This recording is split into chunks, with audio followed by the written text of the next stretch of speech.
নারায়ে তাকবীর, আল্লাহু আকবার, নারায়ে তাকবীর, আল্লাহু আকবার। এখন আমাদের পিসা হুজুর বয়ান রাখবেন, আমরা সবাই মনোযোগ দিয়ে শোনার চেষ্টা করি ইনশাআল্লাহ। নারায়ে তাকবীর, আল্লাহু আকবার, নারায়ে তাকবীর, আল্লাহু আকবার। ওই সাইডে দাও,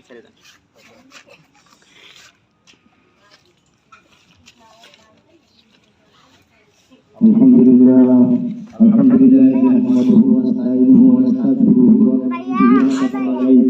না'উযু বিল্লাহি মিন শুরুরি আনফুসিনা ওয়া মিন sayyi'ati a'malina man yahdihillahu fala mudilla lahu wa man yudlil fala hadiya lahu wa nashhadu an la ilaha illallah wahdahu la sharika lahu wa nashhadu anna muhammadan abduhu wa rasuluhu arsalahu bil huda wa nadhira sallallahu alaihi wasallam tasliman katsira.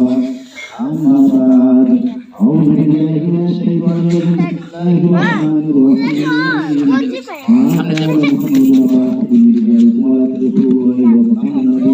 وكان الله بكل شيء عليما إن الله وملائكته يصلون على النبي يا أيها الذين آمنوا صلوا عليه وسلموا تسليما اللهم صل على سيدنا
আমাদের এই মাদ্রাসা আপনারা জানেন বরগুনা আমতলী থানায় হয়ে থাকে। আজকে যেখানে আমরা মার্কেটটা করতেছি মার্কেটটা সেখানে হওয়ার কথা ছিল, কিন্তু ওখানে কেন হচ্ছে না? এই যে মার্কেটটা যিনি করেন সাগর সিকদার, ওনার আম্মাও অসুস্থ আব্বাও অসুস্থ, এবং ওনার ওখানে এরকম কোনো লোক নাই যে এই মার্কেটটা এখানে যাবে। এই জন্য আমরা একটা মানে বিপদে পড়ে মার্কেটটা আসলে এখানে করাতে দেখেন আমরা উপরে মাইক লাগাই নাই। তারপরে যে মাহফিল শব্দটা হচ্ছে অনেক ব্যাপক। মাহফিল শব্দ মাহফিল মানে বড় কিছু সম্মেলন, সেই সম্মেলন আসলে এরকম ছোট কোনো জায়গায় হয় না, সম্মেলনটা বড় করে করতে হয়। তো আমরা যেহেতু মাহফিলের তারিখ হয়ে গেছে, তারিখটা করতে হবে, সেই জন্য মাহফিলটা এখানে করা। আর ওইখানে ওনার যাওয়ারও ওনারও এমনও বিচার করে সময় ব্যয় করা দরকার, সেটাও নাই। আর জাগরুক হয়ে গেছে সেটাও নাই। এই জন্য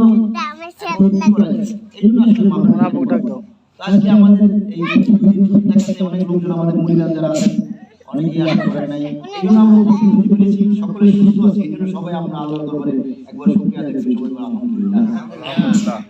এরপর থেকে আমাদের এই এখানে তো আমাদের মহিলা অনেকে আছেন, আরো হয়তো কেউ আসবে, একজন রাস্তায় আছেন। আমাদের এখানে আমাদের মাহফিলগুলো করার নিয়ম হলো সারা রাষ্ট্র, মাহফিলগুলোর নিয়ম হলো সারা রাষ্ট্র। এখন আমরা আসলে সকলেই কেমন একটা হয়ে গেছি, আপনার ওই ডিজিটালের মধ্যে হয়ে গেছি। আমাদের মাহফিলগুলো আমরা সরকারের শেষ করে দিই, কারণ অনেকে চাকরি হয়ে গেছে, অনেক সমস্যা, বিভিন্ন চিন্তা ভাবনা করে আমরা মাহফিল আসলে বেশি লাভ করি। কিন্তু আমাদের আগামী দিনের আছেন খাজামুলের চিত্র রহমতুল্লাহ, শেখ ফরিদ রহমতুল্লাহ, নিজামুদ্দিন আউলিয়া, তারপরে আমাদের এই আগামী দিন গঙ্গির রহমতুল্লাহ, যারা মাহফিলগুলো করেছেন সারা জীবন, আমাদের মাহফিলগুলোর নিয়ম হলো সারা রাত হবে। আমাদের মাহফিলগুলো সারা রাত চলবে, ওয়াজ চলবে, জিকির আসকার চলবে, চলতেই থাকবে। আর যেখানে সামার বিষয় আছে, যেখানে সামার ব্যবস্থা আছে, সেখানে সামার চলবে। আমাদের সিস্টেম থেকে জানেন অধিকাংশ বিষয় আমরা সামার করে আমরা করি, কারণ সামার জন্য ভেজাল বেরিয়েছে, এই জন্য সামারটা করতে হচ্ছে। সামার চলতে থাকবে, জিকির আসকার চলতে থাকবে, রাতভর ইবাদত বন্দেগী চলতে থাকবে। আসলে ইবাদত বন্দেগী হলো রাত শেষ রাত। এখন আমরা তো সন্ধ্যা রাতে ইবাদত করি, আসলে সন্ধ্যা রাতে আল্লাহ আমরা শুনি না, শেষ রাতে আল্লাহকে ডাকে, আল্লাহ বেশি শুনি। এই জন্য এই দরবারের মধ্যে শেষ রাতে আল্লাহকে ডাকার পরে ফজরের আগে মিলাদ হবে, ফজর নামাজ পড়ে সকলে মিলে ঘুমাবে, খাবে, এই হলো আমাদের দরবারের নিয়ম। আমার যে দরবার, আমার বিশ্বের দরবার বগুড়া আছে, সেখানেও সারা রাত ধরে মাহফিল। তা আমরা আসলে সবকিছু শর্ট করে দিয়েছি। এইগুলো আপনারা খেয়াল রাখবেন। দেখা যায় মাহফিলে আসলে অনেকে তাড়াহুড়ো করে যেতে চায়, আবার অনেকে কয় দেরি হলো কেন, অনেকে কয় আমার অসুবিধা, আমি এতক্ষণ থাকতে পারবো না। খেয়াল রাখবেন, এই জন্যই আমরা যে মুরিদান আছেন সবাই এটাকে ভালো করে বুঝে রাখবেন। আমাদের মাহফিলটা সারা রাত হবে, এবং যারা মাহফিল করবেন তারাও চেষ্টা করবেন সারা রাত, অন্তত কমসে কম রাত্র 12টা একটা অবশ্যই চালাবেন মাহফিল। কারণ 12টার পর হলো রহমতের সময়, সেই সময়টা যদি মাহফিল না হয়, সেই সময় যদি আমাদের দোয়া কালাম না হয়, তাহলে তো আমাদের সকল কিছু ব্যর্থ। এই জন্য আমাদের আশাবাড়ি কথা শুনুন, এটা খেয়াল রাখবেন। আর মাহফিল যখন আসবে তখন আপনি চিন্তা করে আসবেন, মাহফিল যাচ্ছি, আমি যাচ্ছি আসতে তো হবে। এখন যাই আমি যদি বলি আমি ওই যে কেমন যদি বলে না, ওই যে আপনার পরিচয় বাসায় বাইকে বসে মানে আপনার বাসায় বলে দৌড় দিলে হবে, যাই এই আগার আগে চিন্তা করবেন, মাহফিল আসতে চিন্তা করবেন যে আমার একটু সময় বের হতে পারে, আমার বাসায় কাজ কাম সেরে একবারে বিদায় নিয়ে আসবেন। মাহফিল আসতে আপনার দেরি হবে, এই না মাহফিল আসলে আমি দৌড় দিব, আমার এই অসুবিধা, এগুলো করে মাহফিল আসবেন। যদি মনে করেন এরকম সমস্যা, আপনি মাহফিল আসবেন, মাহফিল আসলে আপনার সময় নেই। দুই, আপনার এই কাজ ওই কাজ সেগুলো চেষ্টা করবেন। 3 নম্বর, মাহফিল সারা রাত চলবে। আমরা এখন সারা রাত করি না, তারপরেও এটা আপনি জানা রাখবেন, একসময় সারা রাত করে বলতে পারেন। আমাদের দরবারের মাহফিল আগামী 10 ফেব্রুয়ারি রোজ শনিবার দরবারের মাহফিল। এর আগে একটা আমরা সেমি মাহফিল করব করে সকলকে জানাবো। বড় মাহফিল কিছু আমরা পোস্টারিং করি, মাইক ঠিক লাগে, আপনারা সবাই জানেন। সকলের দাওয়াত, এখানে যারা আছেন যারা আছেন সাথে যায় সবাই যাবেন। তো মাহফিলের নিয়ম হলো সারা রাত। আরেকটা বিষয় হলো যে আমরা মাহফিল, যেমন একজন পাগল, সে এক জায়গায় গেল, সালাফিটা ঘুরে এক পাগল বিলাল চালু করে এক জায়গায় গেল, যাওয়ার পর সে সেখানে মারা গেল, মারা যাওয়ার একটা মাথা যাবে, সেটা একটা বিষয়। আর দরবার একটা বিষয়, মাহফিল একটা বিষয়, খলিফা একটা বিষয়। যারা খলিফা হয়েছে তাদের অবশ্যই অনেক কিছু হিসাব করে চলতে। কারণ কি, আপনি খলিফা হয়ে আপনি ইচ্ছা করলে একটা রিকশাওয়ালা সর করতে পারবেন, আপনি ইচ্ছা করলে একজন মানুষের ধোকা পাঠাতে পারবেন। যে খলিফা না, সে অনেক কিছু পারবে, যে খলিফা সে পারবে। এই জন্য যারা খলিফা হয়েছে তারা এগুলো চিন্তা করবে যে আমি তো খলিফা, এখন আমি ইচ্ছা করি তো আমি 100 টাকা কিছু করতে পারি। তো খলিফারা দেখা যায় অনেক সময় মাহফিলটা অবশ্যই একটু বড়, মাহফিলটা একটু এনাম জবাব দিতে হবে, মাহফিল তো মাহফিল। আর একটা হলো খানটাও একটা ঘর। আবার মনে করেন যে মাজার হোসেন সেটা একটা বিষয়, অমুকে একটা সিন্নি করে এটা একটা বিষয়, অমুকে একটা তবরক পাঠ করে একটা বিষয়, আর মাহফিল একটা আলাদা বিষয়। তো আমাদের সাগর মাহফিল করে, আর হলো আমাদের মামুন মাহফিল। মাহফিল বিষয়টা হলো অবশ্যই মনে করে সম্মান, এটা বড় কিছু, এটা বড় কিছু করতে হবে। মাহফিল করলে বড় কিছু করতে হবে, আর মাহফিল না করলে আমরা ছোট করে করবো, সেটা মাহফিল। মাহফিল অবশ্যই আপনি আনন্দটা বড় করে করতে হবে। এই বিষয়ে আমরা একটু আলোকপাত করলাম। আর একটা বিষয় হলো আমরা বেশি রাত করবো না, একটু শুরু চলে যাবো। বিলাদ হবে, বিলাদ হয়ে পরে এখানে হয়তো খানা দিলে এখানে সবাই খাবো, সেই ইনশাআল্লাহ আমরা যার যার মধ্যে চলে যাবো। এই মাহফিলটা ওইখানে বড় ছিল, গত বছর এর আগের বছর হয়েছে, আমরাও গেছিলাম, কিন্তু এই বছর অপাকার কারণে মাহফিলটা আমাদের কিভাবে করতে হয়েছে। তারপরে দেখেন দেশেরও প্রতিকূলতা বিভিন্ন সেই একটা কিছু করাও যায় না। এই জন্য সবাই দোয়া রাখবেন সবার জন্য, এবং সবাই মাহফিল করবেন, এবং আশেপাশে যারা এই যে দেখলাম অনেক মহিলারা আশেপাশে আছেন, তারা সবাই দোয়া শরীক হবেন, এবং ঘরে জায়গা আছে এসে বলবেন। তো বাজার আপনারা মানুষের মতো মানুষ হতে হবে, মানুষের মতো মানুষ হতে হবে, মানুষের মতো মানুষ আমরা কিভাবে হবো? এখন মাদ্রাসায় সন্তানের দিন অনেক কিছু চায় না, কিন্তু মাদ্রাসায় সন্তানের দেওয়া উচিত। কেন উচিত জানেন? আমরা যেমন আমাদের মাদ্রাসায় আমরা রাখছি 5ম শ্রেণী পর্যন্ত লেখাপড়া রাখছি। এই 5ম শ্রেণীর পরে যদি একটা সন্তান লেখাপড়া শেষ করে চলে যায়, যার মাদ্রাসা পড়বে অসুবিধা নেই, সে তো ডান বাও হারাম হালাল কিছু বুঝবে, বোঝার পরে সে ইঞ্জিনিয়ার হবে, ডাক্তার হবে, কিন্তু কিছুই বুঝলো না, এটা করবে না। কমসে কম মাদ্রাসায় সকল মুসলমান মাদ্রাসায় দিয়ে আপনি অন্তত যেটা আল্লাহর হুকুম, যে আপনি হারাম এবং হারাম থেকে বেঁচে রাখবেন, কতটুকু ফরজ শিক্ষা করা ফরজ, কোনটা হালাল কোনটা হারাম, এতটুকু শিক্ষা করা ফরজ। এই জন্য অবশ্যই মাদ্রাসায় এই শিক্ষাটা নেবেন প্রথমে, তারপরে আপনি মাদ্রাসা থেকে সরে যান, যা মনে তা করেন, কোনো অসুবিধা নাই।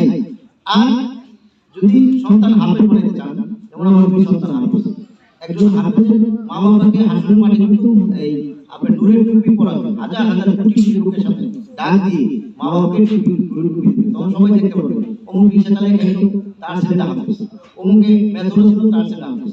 আর দেখবেন যখন দেখবেন আপনার বাড়ির পাশে কুটিপতি ছিল, আপনার বাড়ির পাশে একজন বড় লোক ছিল, আপনার চেয়ারম্যান সাহেব ছিল, তার মুকুট দিচ্ছেন, তখন চেয়ারম্যান সাহেব আফসোস করবে যে আমার এই সন্তানটাকে আমাকে মুকুট দিল, আর চেয়ারম্যান সাহেব ওরে মুকুট দিল, আই বেটা ওটা ভাত পাইতো না, আমার বাড়ির পাশে কামলা দেখাইছে, রাখা ছিল আমার বাড়ি, ওরে দিল মুকুট আর আমারে দিল না, তখন চেয়ারম্যান সাহেব আফসোস করবে। প্রথম দোস্ত জিন্দেগি একদিনের দুদিনের অল্প দিনের, ওই অল্প দিনের জিন্দেগির কথা আমরা যদি চিন্তা না করি, আমরা অবশ্যই আখিরাতের কথা চিন্তা করব। গতকালকে আমার একটা বিলাদ ছিল, সেখানে আমাদের সাথে সামিউল সাহেব ছিল, সামিউল আমার এই সরকার বাড়ি একটা বড় একটা মাহফিল ছিল, বড় একটা বিলাদ। সেখানে আমি এই কথাটাই বলেছি যে দেখেন আপন ভাই, আমরা যদি আপন ভাই এক ভাই আরেক ভাই ডাক না ডাকলে না যেতে পারবেন না, ভাই খারাপ তারপরে কিন্তু যেতে হবে, ঠিক মতো। তো এখন এক ভাই খারাপ কাজ করে, তারপর ভাই তো আমরা সকলে আসলে আস্তে আস্তে চেঞ্জ হয়ে আস্তে আস্তে এই প্রকৃতিগুলো আমরা ছেড়ে দিই, আস্তে আস্তে আমরা এই সিস্টেমগুলো চেঞ্জ করে আমরা আস্তে আস্তে লাইনে চলে আসি। হুজুর সাহেব বলেন যে আমার সুন্নতকে মহব্বত করলো সে আমাকে মহব্বত করবে, যে আমার সুন্নতকে মহব্বত করলো না সে আমাকে মহব্বত করবে। মোহতারাম দোস্ত আসলে মাত্র কায়েম হবে, তখন এই হুজুর সাল্লাল্লাহু আলাইহি সাল্লাম ছাড়া কোনো লোক জান্নাত দিতে পারবে না, সাফায়াতটা কিন্তু সেই করবে। তো এই সাফায়াত যার নিতে হবে, তাহলে তার যদি সুন্নতের উপর না থাকে, তার যদি না চিনি, তাহলে কি পাবে? এই জন্য অনেকেই বলে যে দেখবেন অনেকে বলে যে চেতন গুরু, কি বলে চেতন গুরু মুরিদ ভাই, মুরিদ হচ্ছেন কোন জায়গায়? ওই বাবা আমার পীর জিন্দা পীর, আমার পীর মরা পীর না। আবার একজন বলে ভাই কোথায় মুরিদ? আমার শিবির, আমার গুরু চেতন গুরু। কি চেতন গুরু? ওই গায়ের থেকে সব কিছু সে বলে দিতে পারে। কি বলে দিতে পারে? আরে আমি তো আজকে কিনে ভাত খেয়েছি, আমার পীরে করে দিতে পারে। এই যে চেতন গুরু, তারপরে আপনার জেন্দা গুরু, তারপরে চৌকালা গুরু, কানানা, বিভিন্ন কথাবার্তা আমরা শুনে থাকি। এই মোহতারাম দোস্ত হুজুর এই যে আমরা কথাবার্তাগুলো শুনি, কিন্তু আসলে কি একবার খেয়াল করে দেখেছি যে আসলে হুজুর সাল্লাল্লাহু আলাইহি ওয়াসাল্লাম বলছেন যে আমাকে মহব্বত, আমার সুন্নতকে মহব্বত করো সে আমাকেই মহব্বত করবে, আমার সুন্নতকে মহব্বত করো না সে আমাকেই মহব্বত করবে। এখন একজন লোকের মুখে দাঁড়িয়ে নেই, সে কি সুন্নতকে মহব্বত করলো? বলে এই বিষয়ে এরকম দলিল আছে দিতে পারবে? হুজুর সাল্লাল্লাহু আলাইহি ওয়াসাল্লামের দাড়ি কাটছে ভাই, সে একজন দাড়ি নাই, সে কি করে আমরা হুজুর পাক সাল্লাল্লাহু আলাইহি ওয়াসাল্লামের মহব্বতের লোক হতে পারি? আর যদি সে মহব্বতের লোক না হতে পারে, সে কি করে চেতন গুরু হলো? ওটা তো মরা না, বন্ধর পরে বন্ধ। কি বলে কথা বলেন ঠিক না? তাহলে সে বলছে আপনি গুরু হয়ে গেলেন। মোহতারাম দোস্ত বুজুর্গ ভালো করে বুঝে আর খেয়াল করেন, যদি বলে চেতন গুরু অর্থ কি? হুজুর সাল্লাল্লাহু আলাইহি ওয়াসাল্লাম বলেন, আসলে মান যখন কায়েম হয়ে যাবে তখন আমার উম্মত গুলো বিপদ হয়ে যাবে। হুজুর সাল্লাল্লাহু আলাইহি ওয়াসাল্লাম কান্নাকাটি করবেন, সিজদায় পড়ে থাকবেন, ইয়া হাফি উম্মতি ইয়া উম্মতি ইয়া উম্মতি ইয়া রাব্বি উম্মতি, আমার উম্মতকে কি উপায়, আমার উম্মতকে বাঁচাও, আমার উম্মতকে বাঁচাও। তখন একদল লোকেরা দৌড় দিবে হুজুর সাল্লাল্লাহু আলাইহি ওয়াসাল্লামের দিকে, হুজুর সাল্লাল্লাহু আলাইহি ওয়াসাল্লাম তাদেরকে দৌড় দিবে তাদের দিকে। তখন একটা তাল হুজুর সাল্লাল্লাহু আলাইহি ওয়াসাল্লাম পড়ে যাবে। তখন ফেরেশতারা বলবেন, ইয়া রাসূলুল্লাহ, এই আপনার উম্মত, এই উম্মতের ভিতরে হুজুর সাল্লাল্লাহু আলাইহি ওয়াসাল্লাম আমার উম্মতের ভিতরে আমার দিকে বলদা। তখন ফেরেশতারা বলবেন, ইয়া রাসূলুল্লাহ, ইয়া হাবিবাল্লাহ, যেই দন্তাল মোবারক আপনার শরীরে হয়েছিল, যেই দন্তাল মোবারক আপনার শরীরে হয়েছিল, এই দন্তাল মোবারক হয়েছিল, এই উম্মতের কাছে সেই দন্তাল মোবারকের কাহিনীগুলা কথাগুলা কে আসলেন, এই দন্তাল মোবারক শরীরে হয়েছিল। ইয়া রাসূলুল্লাহ, ইয়া হাবিবাল্লাহ, উহুদের ময়দানে আপনি যে মায়ের খেয়েছিলেন সেই মায়ের খাওয়ার দুধগুলা এদের সামনে রেখে আসলেন। ইয়া রাসূলুল্লাহ, ইয়া হাবিবাল্লাহ, আপনি যে অপমান অপদস্থ হয়েছিলেন, আপনার যে অবস্থা হয়েছিল, আপনি ভাত পান নাই, আপনি 3 দিন 4 দিন 5 দিন মাসের পরে মাস আপনার চুলে আগুন লাগায়, সেই দিনগুলো এদের কাছে রেখে আসলেন। আর এরা আরামে খেয়েছে, আরামে ঘুমিয়েছে, আপনার সুন্নতের তোয়াক্কা করে নাই এবং আপনার কোনো ব্যবহার করে নাই, আপনার কোনো কথা মানে নাই। আজকে তারা এই জন্য আপনার উম্মতের আপনাদের মধ্যে একটা পর্দা পড়ে গেছে। আল্লাহ আপনাদেরকে আপনার উম্মত এবং আপনার মধ্যে পর্দা বানিয়ে দিয়েছে। মোহতারাম দোস্ত বুজুর্গ সাল্লাল্লাহু আলাইহি ওয়াসাল্লাম তখন বলবেন, সুবহান সুবহান সুবহান আল্লাহ। এইরকম যদি আপনার আমার জীবনে হয়, তখন মোহতারাম দোস্ত বুজুর্গ একবার খেয়াল করেন আপনার আমার অবস্থা কি হবে। আজকে 30 বছর বাঁচলাম, 50 বছর বাঁচলাম, 60 বছর বাঁচলাম, 100 বছর বাঁচলাম, বাঁচার পরে কবরে চলে গেলাম। সেই কবরে যাওয়ার পরে যে আরেকটা জিন্দেগি, সেই জিন্দেগিতে বলতে যদি আমরা বিশ্বাস না করি তাহলে মানুষ থাকবে না। আর এই জিন্দেগির ভিতরে আমরা যদি আরাম না থাকতে পারি তাহলে মোহতারাম দোস্ত বুজুর্গ এই জীবনে কি দাম? কান্নাকাটি করলে কেউ শুনবে না, কেউ দেখবে না, কবরের অবস্থা কেউ দেখবে না।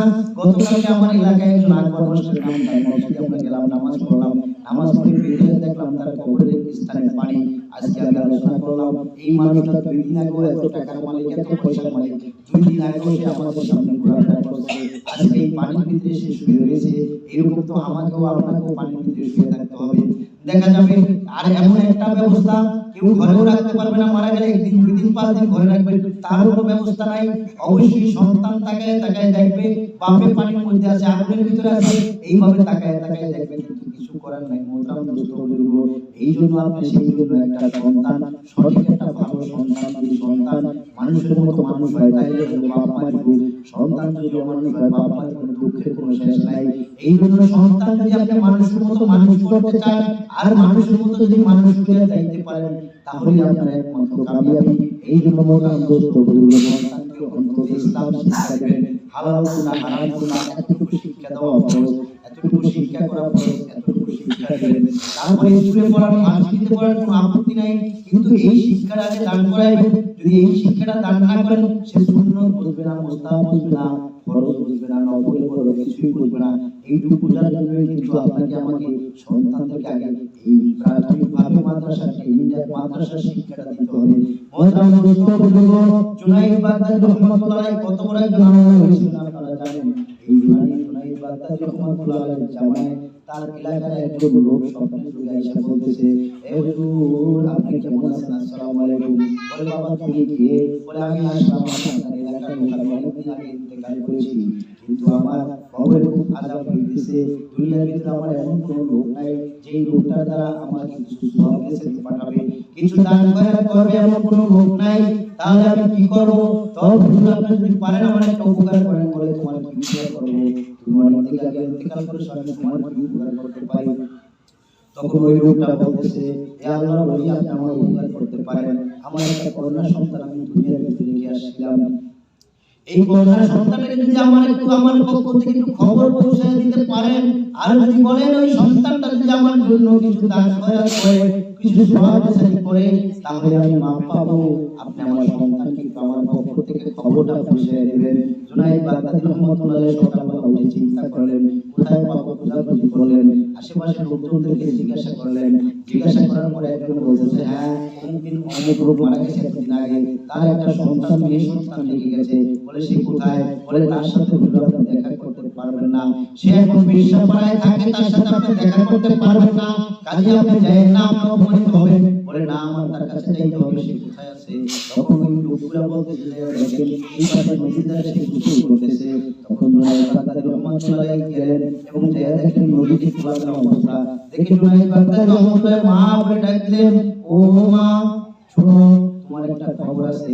ওই মহিলা ডাকতে বলে বেটা মোল্লা মানুষ আমার কি খবর? কয় একটা কাজ আছে। বলে কি কাজ? কাস্টমার কোথায়? বলে কাস্টমার না, তোমার একটা খবর আছে। কি খবর?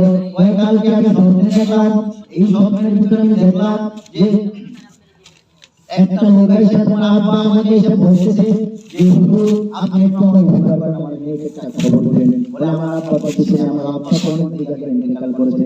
বলে কি আছে? তোমার আব্বা তোমাকে ছোট থেকে ইন্তেকাল করেছে, এখন তোমার আব্বা খুব কষ্টে আছে, কবরে কষ্টের ভিতরে আছে, জাহান্নামের ভিতরে আছে, তোমাকে বলছে একটু দোয়া রিসাইটে পাঠানোর জন্য। তখন মেয়েটা বলতেছে বেটা আবার আমার বাবার জন্য কি দোয়া পাঠাবো? টিনকারি হাসি রহস্য করতেছে আর রহস্য করতে করতে বললাম যেই কাজ সেই যেই কাজ একটা খারাপ মেয়ে যেই কাজ ভালোভাবে গোসল করতেছে, এই খারাপ মেয়েটা যেই কাজ সেই কাজ করে বলতো। এইরকম জুনায়েদ বাগদাদী রহমাতুল্লাহ আলাইহি একটু পানি দিয়ে টিনকারি শুরু এরকম পানি নিক্ষেপ করলেন। জুনায়েদ বাগদাদী রহমাতুল্লাহ আলাইহি শুয়ে গেলেন, পানি তার শরীরে লাগে নাই। এইভাবে বাদান কিতাবের ভিতরে লেখে জুনায়েদ বাগদাদী তখন রাগ করে একটু গোসল করে চলে আসেন। চলে আসার পরে চিন্তা করলেন বরং এই লোকটার খবরটা তার মেয়ের কাছে দিলাম, কোনো কাজে তো আসবেই না, বরং এই মেয়েটা তার কথাটাও শুনলো না এবং আমাকে মূল্যায়ন করলো না। উম্মাজান এরপরে যখন এই কথা বলে জুনায়েদ বাগদাদী রহমাতুল্লাহ আলাইহি চলে আসলেন রাগ করে। চলে এসে যখন দিন গেল রাত গেল, পরের দিন আবার ওই লোকটাকে স্বপ্নের যুগে দেখেন। ওই লোকটা পুরো মেজাজে তার সামনে হাজির হয়ে গেছে। যখন পুরো মেজাজে হাজির হয়ে গেছে বলছে মিয়া তুমি এত কালকে দেখলাম খুব কষ্টে ছিলাম, খুব কষ্টে ছিলাম, কালকে দেখলাম কান্নাকাটি করলা, আজকে তুমি এত পুরো মেজাজে কেন? কি ব্যাপার? বলতে আপনাকে ধন্যবাদ দেওয়ার জন্য আসছি। বলে মিয়া কিসের জন্য ধন্যবাদ দিবা?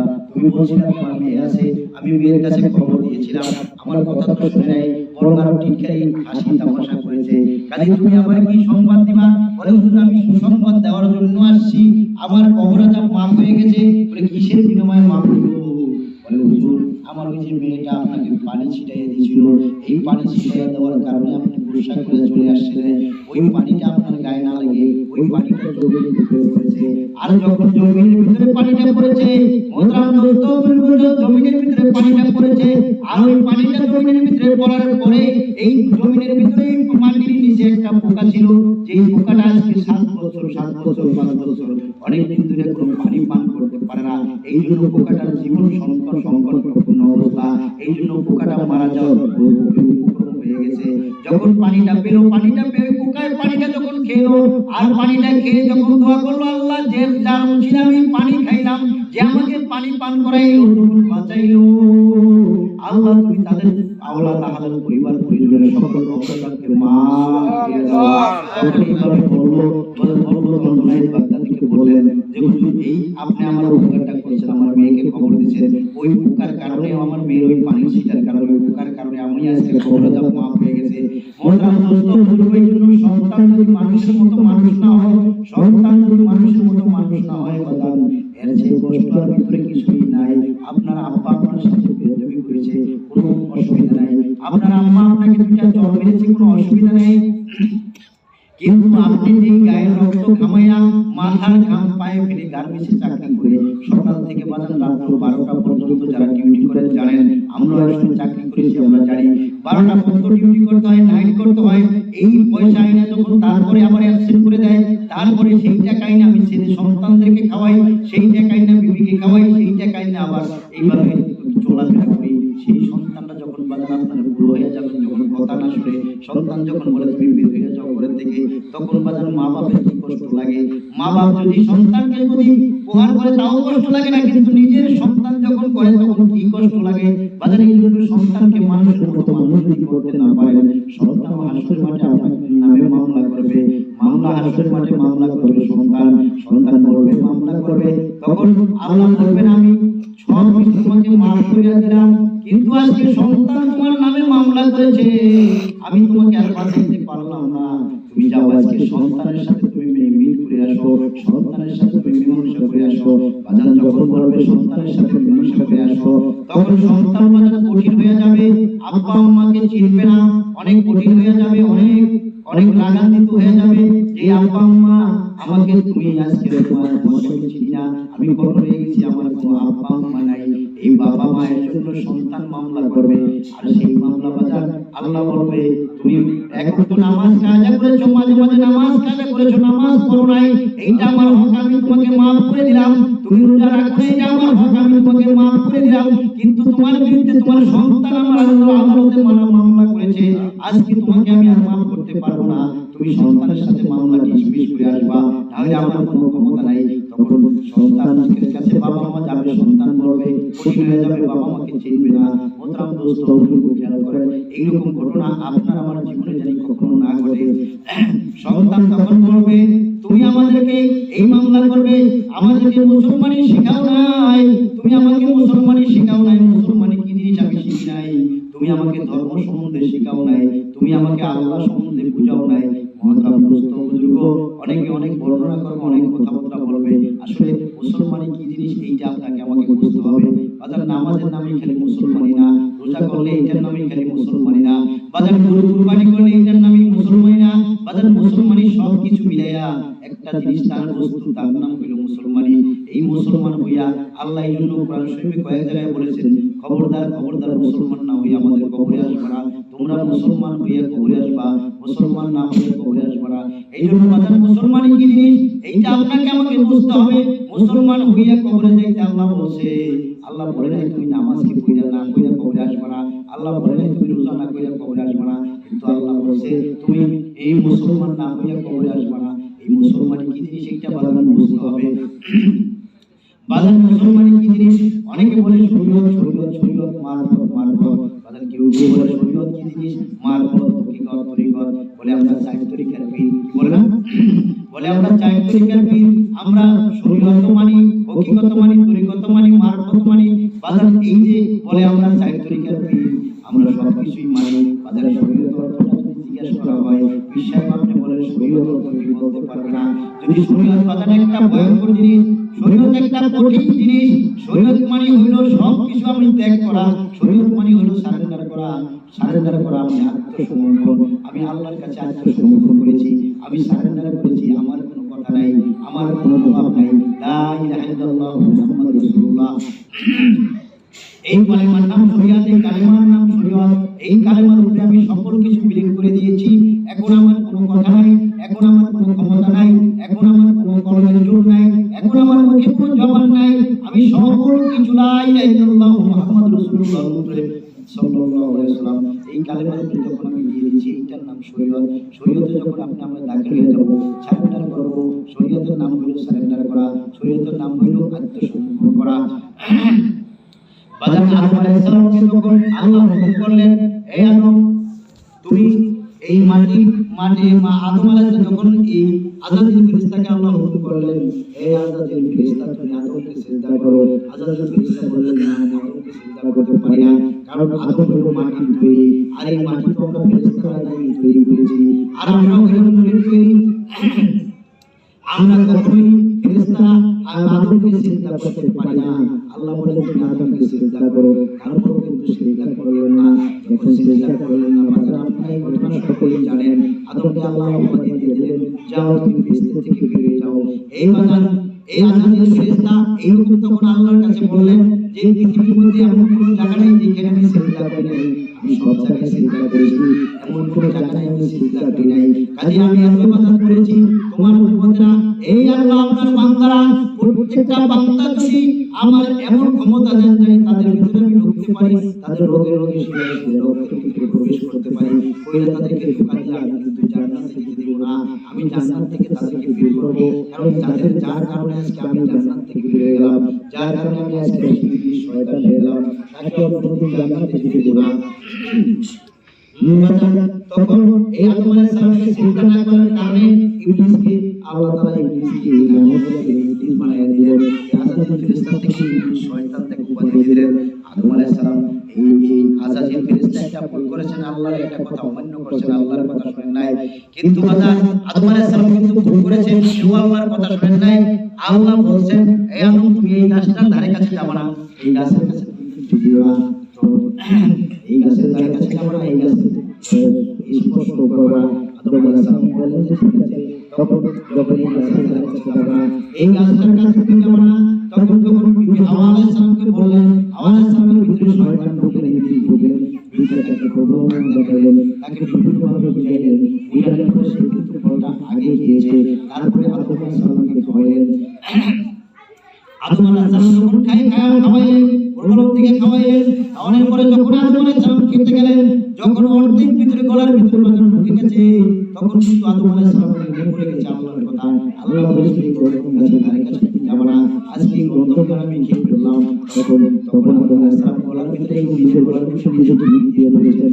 বাজারে এই যে গলার ভিতরে টিপ দিয়ে ধরেছেন দেখে সবার যত আদম সন্তান আছে, যত ছেলেরা আছে, সকলের গলার ভিতরে একটা উঁচা এরকম একটা রঙের ভিতরে দেখেন, এখানে উঁচা এরকম একটা আছে কি আছে না? সবাই আছে।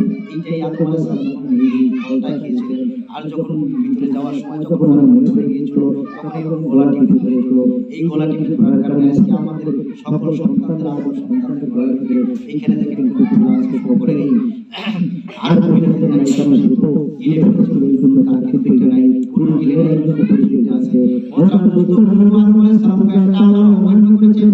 আল্লাহর কথা অমান্য করার পরে জান্নাত থেকে যখন বের করে দিয়েছেন, 300 বছর 350 বছর কাঁদছেন, আর একদিনও আসমানের দিকে মাথা উঠায় নাই।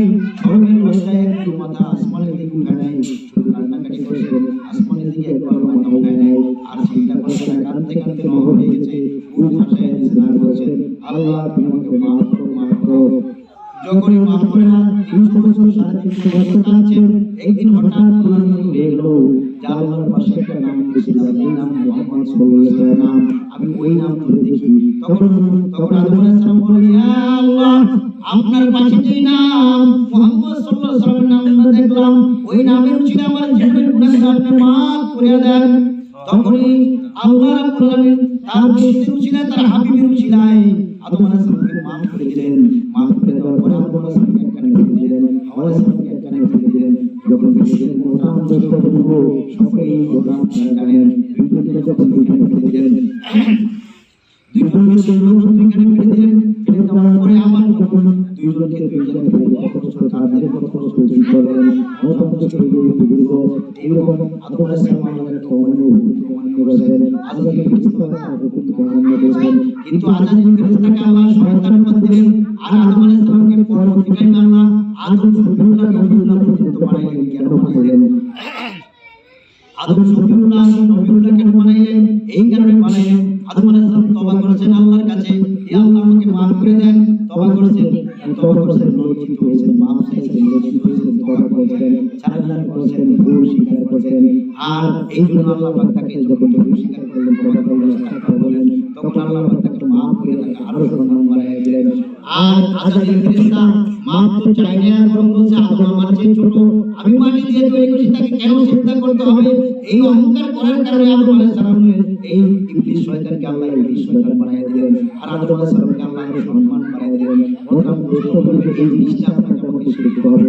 এইটা ছোটবেলা ছাড়া বড় হলে শিখা, যদি একবার ছোটবেলায় বেশিটাকে খাওয়াই দিতে পারেন, বড় হলেও তার মনে থাকবে। বাজার দেখেন, ছোটবেলায় আমরা যখন ছোটবেলায় গ্রামগঞ্জে বাস করেছি, সকলেই তো কৃষকের সন্তান, আমরা সকলেই জানি যখন গ্রামগঞ্জে বাস করেছি বাজার, আমরা যখন ছোট ছিলাম আমাদের ছেলেপেলে দেখে নাই আটা এরকম গুলাইয়া, এই আটা গুলাইয়া আমরা দিতাম কিনা, এই তারপরে আমরা খেতাম। আবার এইটা খেয়ে আমার বাপ মা আমাদেরকে এইটা ধরে পুরা যে আমাদেরকে বানিয়ে দিত, আমরা খাইতাম, খাই একবেলা দুইবেলা আমরা এইটাই থাকতাম। বাজার এগুলো তো আমাদের ছেলেপেলে কখনো দেখে নাই। এই জন্য ছোটবেলার কথা সবসময় মনে থাকে, ছোটবেলার সাথীর কথা মনে থাকে, ছোটবেলার খেলাধুলার কথা মনে থাকে, ছোটবেলার সকল কিছুই মনে থাকে। ছোটবেলার কথাগুলোই থাকে মানুষের ভালো, এবং ছোট বাল্যকালের বন্ধুকে মানুষ ভুলতে পারে না। এই জন্য বাজার এই ছোটবেলায় মাদ্রাসায় যান ছেলেটাকে, অন্তত পঞ্চম শ্রেণী পর্যন্ত যে মাদ্রাসার ব্যবস্থা আছে সেইখানে রাইখা দিয়ে আপনি হালাল হারামটাকে বুঝিয়ে দেন। তারপরে যদি বের করে নিয়ে আসে আপনি স্কুল কলেজে পড়ান, ওই সন্তানটা সহজে খারাপ হতে পারে না। কিন্তু যদি আপনি প্রাথমিক শিক্ষা, ইসলামী শিক্ষা না দেন, তাহলে সন্তানটা কিন্তু আপনার খারাপ হওয়ার সম্ভাবনা আছে। বাজার এই জন্য আমি বলেছিলাম যারা হাফেজ কোরআন হবে তাদের মাথায় এরকম মাথায় নূরের টুপি দিয়ে দিবে আল্লাহ, আর বলবে হাফেজের আব্বা আমাকে নূরের টুপি দিবে।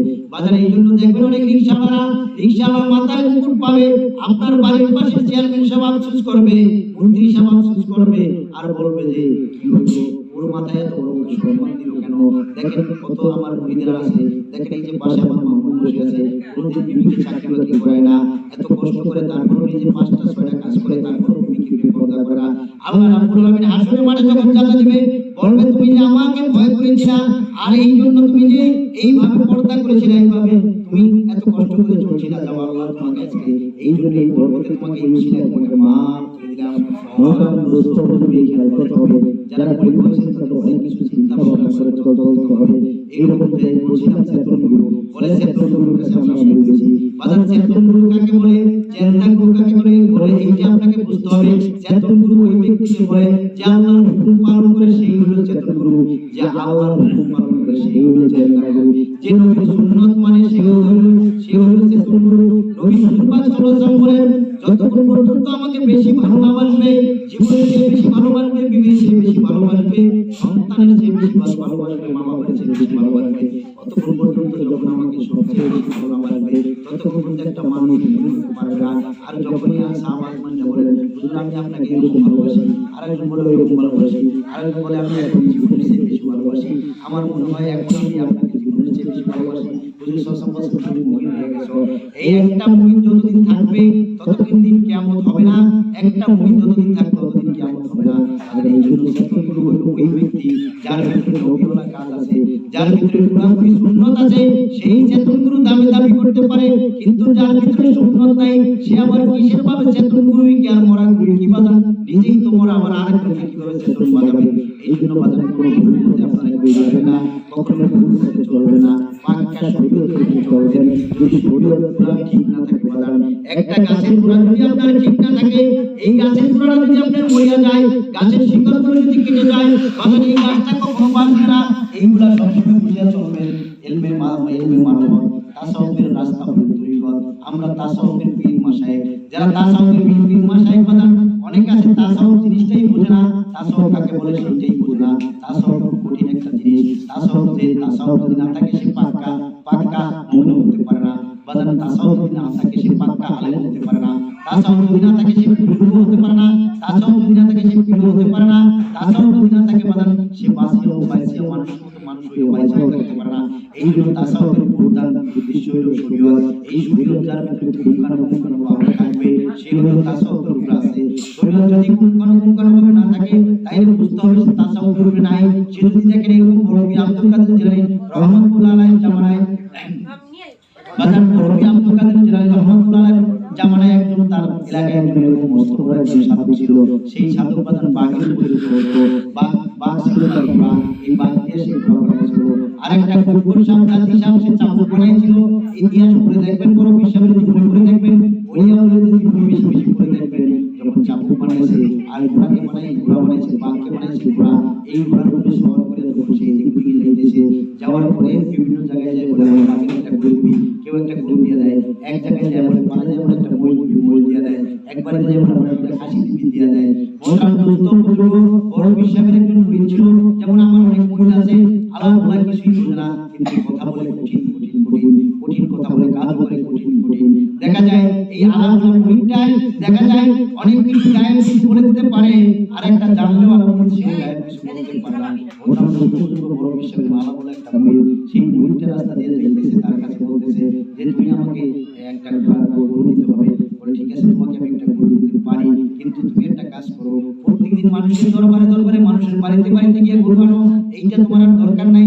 তুমি বড় পীর আব্দুল কাদের জিলানী রাহমাতুল্লাহ আলাইহি দরবারে যাও, সেখানে অনেক গরু আছে, সেইখানে যদি একটা গরু আনতে পারো তাহলে প্রতিদিন তোমার এই বাগের যত গরু লাগে সব গরু আমি দিব। তখন উনি চিন্তা করে যে বেশ বেড়াবার তো ভালো কথাই বলছে, যদি বড় বিশ্ববিদ্যালয়ের কাছ থেকে আমি একটা গরু আনতে পারি, আর যদি গরু আনতে পারি তাহলে তুমি আমাকে 12 বছরের গরু দিয়ে দিবে, তাহলে আমার মানুষের কাছে যেতে হবে না। আর বড় হিসাবের কাছে গুরু আমার কিরামতি হয়ে যাবে। মোহতারাম দোস্ত বাজার তখন ওই বড় হিসাবের দরবারে গেলেন, যাইয়া উনি যখন দরবারে যায় যখন গেটের সামনে গেলেন, গেটের সামনে যাওয়ার পরে বড় হিসাব বাজার তার তো অনেক বড় কাশফুল ছিল, কাশফুলের মাধ্যমে সে দেখতে পেল যে একটা বড় দরবারে আসছে। আসার পরে সে যা বলছে যে আমাকে একটা বলেন, আমাকে ভিতরে যা বলেন যে কোন জায়গার লোক আসছে, সে এসে একটা এরকম একটা গরু চাইছে। বড় হিসাবের দরবারে একটা কুকুর ছিল, কুকুরটাকে ডাক দিলেন, ডাক দিয়ে তার কানে কানে জীবন দিলেন। বলে দেওয়ার পরে যখন বলে দেওয়ার পরে উনি দৌড় দেওয়া ওই কুকুরটা এই কুকুরটার সামনে আসলেন। আসার পরে বাঘের দিকে তাকাইয়া এমন জোরে একটা থাবা মারছে কুকুরে বাঘকে থাবা মারার পরে বাঘের ঘাড় ভেঙে গেছে, ভেঙে যাওয়ার পরে বাঘ পড়ে গেছে, বাঘ পড়ে সেখানে মারা গেছে। তখন লোকটা থরথর করে কাঁপতেছে, আর ওই লোকটার দিকে যখন কুকুরটা তাকাইছে, লোকটা থরথর করে কাঁপতেছে, কাঁপতে বড় হিসেবে পায়ে পড়ে গেছে। পায়ে পড়ে হুজুর আমাকে ক্ষমা করেন। বলে বেটা কতদিন কুকুরি করেছো, কতদিন কি করেছো? পরে বলে হুজুর আমাকে ক্ষমা করেন, আমাকে আপনি মুরিদ বানায় নেন। বাজার মোহতারাম দোস্ত হুজুরের জন্য খেয়াল করবেন, ইলমে তাসাউফ হলো কঠিন জিনিস, শরীয়ত না থাকলে তাসাউফ থাকবে না। শরীয়ত পুঙ্খানুপুঙ্খানুভাবে পালন করতে হবে। একটা গাছের গোড়া যদি আপনি শিকড়কে ফেলে দেন গাছ বাঁচবে না, আরো যদি গাছ না বাঁচে বাজার ওই গাছের আপনি পাতাও থাকবে না। এইরকম বাজারের জন্য আগে হলো শরীয়ত হলো গাছের গোড়া, এই গোড়া যদি ঠিক থাকে তাহলে কিছুই ঠিক থাকবে না। বাজার পুঙ্খানুপুঙ্খানুভাবে শরীয়তকে চলতে হবে। এই জন্য বাজার আমরা সকলে সচেতন হব এবং সকলে বোঝার চেষ্টা করব। আজকে এই মাহফিল যারা করেছেন, মাহফিল যারা আয়োজন করেছেন, সকলে জানি মাহফিল করার মতো তৌফিক আল্লাহ দান করেন। কি বলেন? এই মাহফিল যারা করেছেন, মাহফিল ব্যবস্থা যারা করেছেন, তাদেরকে সকলেই আল্লাহ কবুল আর মঞ্জুর করেন। এখন আমাদের জিকির হবে, মোরা খাওয়া হবে, তারপর জিকির হবে, তারপর বিলাদ হবে, তারপর তবরক বিতরণ হবে।